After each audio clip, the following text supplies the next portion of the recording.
Salut les graisseux, aujourd'hui on va parler d'une pièce ici en refabrication, donc une pièce adaptable pour remplacer un bac à batterie. Donc vous voyez ici, ça c'est un bac à batterie, ça vient de la 404-261 toujours, et je vais vous faire une petite vidéo concernant la pièce adaptable. Vous allez voir que quelquefois on peut avoir des grosses galères et qu'on peut passer admettons 1 heure ou 2 à remettre en état une pièce, mais bon c'est ce qui va faire la différence entre un véhicule qui va être bâclé entre guillemets et un véhicule où vous allez faire les tâches les unes après les autres, surmonter les problèmes à chaque fois, et puis à la fin vous avez un véhicule qui présente vraiment bien et qui a une vraie valeur.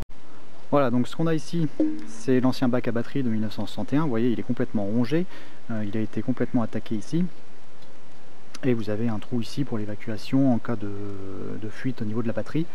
Et vous avez la pièce qui est vendue ici. Alors vous voyez, c'est une pièce adaptable. J'imagine que ça signifie bac à batterie en espingouin. Moi j'ai pas fait cette langue là, mais bon, je vois bien ce que c'est quand même. Et donc c'est une pièce qui est de refabrication. Donc moi j'étais bien content de la trouver parce que je l'ai payé entre 10 et 20 euros. Je ne sais même plus à combien c'était vendu, parce qu'on peut passer beaucoup de temps à essayer de restaurer celle-ci, ça va coûter beaucoup plus cher que de commander directement la pièce. Par contre j'ai un problème, je vais vous montrer tout ça tout de suite en présentant le bac à batterie dans le véhicule, et vous allez comprendre. De toute façon on voit très bien qu'on a des problèmes, notamment au niveau des positionnements, vous voyez, de pattes. Si je superpose les deux pièces, on voit que cette patte-ci par exemple n'est pas à la même distance du bord que celle-ci. Le trou pour venir le visser, c'est pareil, ça va pas. Vous avez ici une différence au niveau de la patte là et là. Au niveau du trou oblong ici, c'est pas fait dans le bon sens non plus. Si je passe de ce côté-ci, bon, la patte a été soudée, outre le fait qu'elle soit de travers, elle n'est pas positionnée où il faut. Et également, on a un autre problème également, c'est que vous avez bien le trou ici qui est prévu avec le petit tuyau pour l'évacuation, mais vous avez un trou supplémentaire, et moi ça m'embête parce que si j'ai une fuite au niveau de la batterie, vous allez voir quand c'est positionné, ça tombe pile sur le longeron du véhicule, c'est extrêmement corrosif, donc moi je vais boucher le trou également. Alors je suis bien content quand même d'avoir eu cette pièce, parce que malgré tout, le plus dur à reformer, bien qu'on puisse restaurer cette pièce-ci, c'est de reformer les formes ici, les nervures, afin de renforcer le bac. Mais bon, celui-ci il est quand même bien attaqué, donc on va voir comment je vais procéder. À mon avis, je vais récupérer les pattes de celui-ci, je vais sabler la pièce uniquement au niveau des pièces qui m'intéressent, je vais faire sauter les pattes ici de la nouvelle pièce, je vais ressouder ça à la bonne distance, et puis je vais boucher le trou qui est ici, et à la fin il y aura un traitement qui sera fait pour harmoniser avec le compartiment moteur. Alors voilà, je vous présente tout ça dans le véhicule, et vous allez comprendre la difficulté.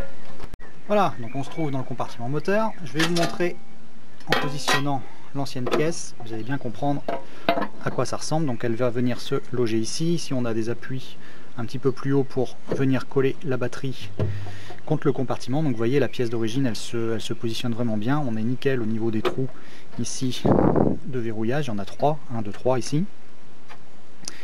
Et donc elle est attaquée ici, c'est important de renouveler cette pièce afin de ne pas avoir de problème de corrosion, puisque vous voyez ici au niveau des dessous c'est vraiment en très bon état, il n'y a pas de problème.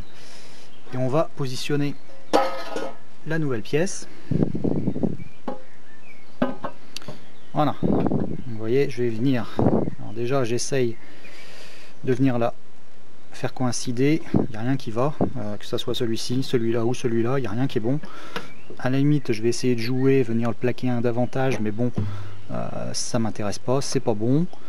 Donc on va travailler au mieux, et je vais me baser par rapport au bord qui est ici, puisque moi ce qui m'intéresse c'est de garder la distance aussi par rapport à la tôle ici, à la tôle du compartiment, et garder la même distance que la tôle d'origine qu'on a vu tout à l'heure, d'accord.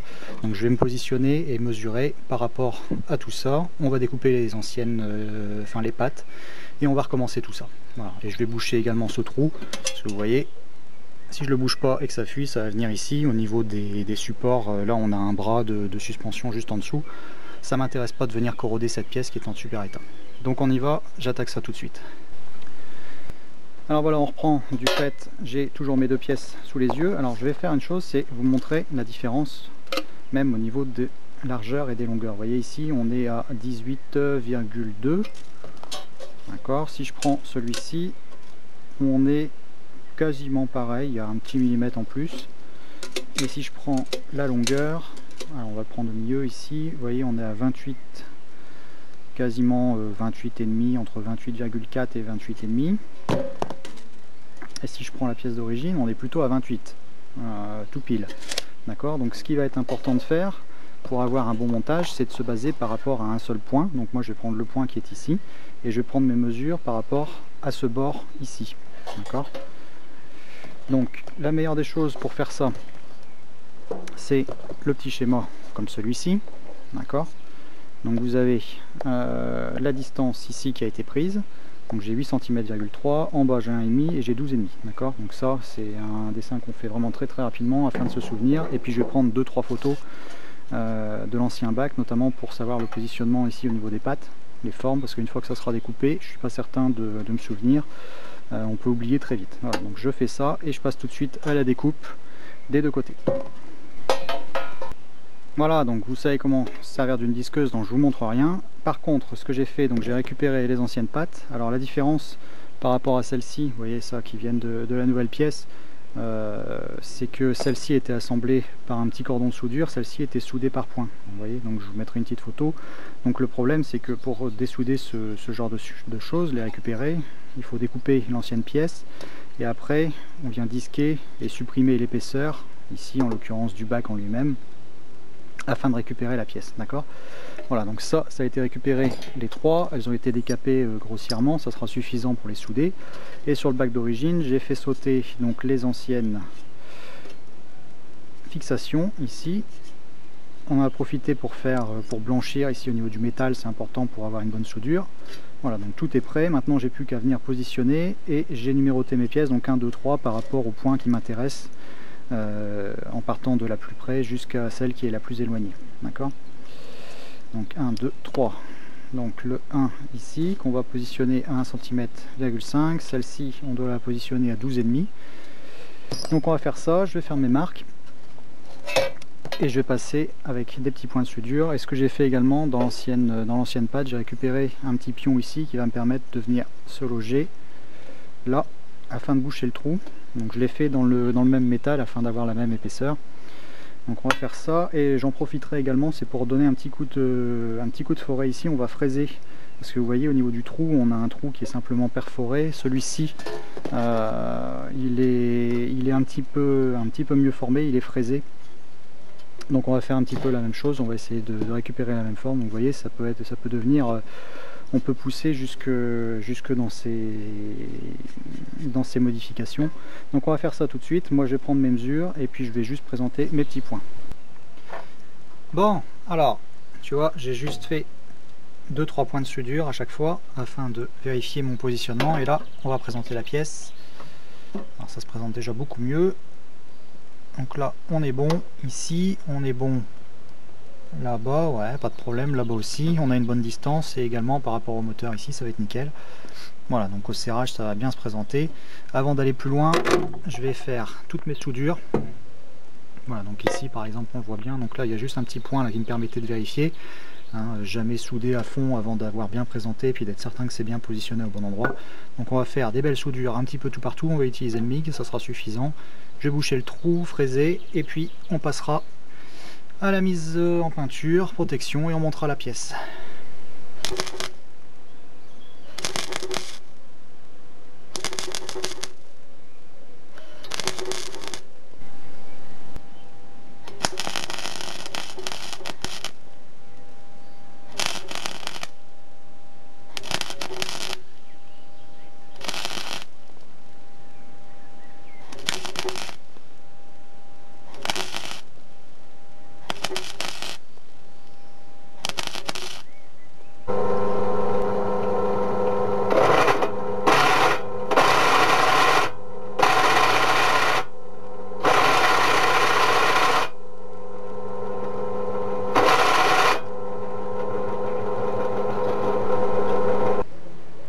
Voilà, donc on se retrouve tout petit peu plus tard, j'ai retiré l'étiquette et on a la pièce qui est quasiment dégraissée. Je vais la poncer légèrement afin de lui mettre sa couche de protection définitive.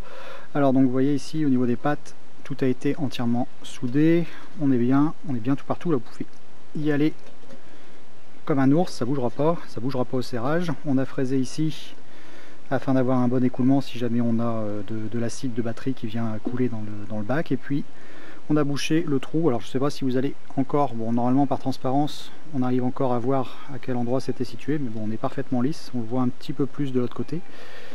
Voilà, donc là c'est bon, on passe à la couche de protection et puis on va laisser sécher et on montrera ça demain. Voilà, bac à batterie terminé, dégraissé, il n'y a plus un seul point de rouille et il est prêt à peindre.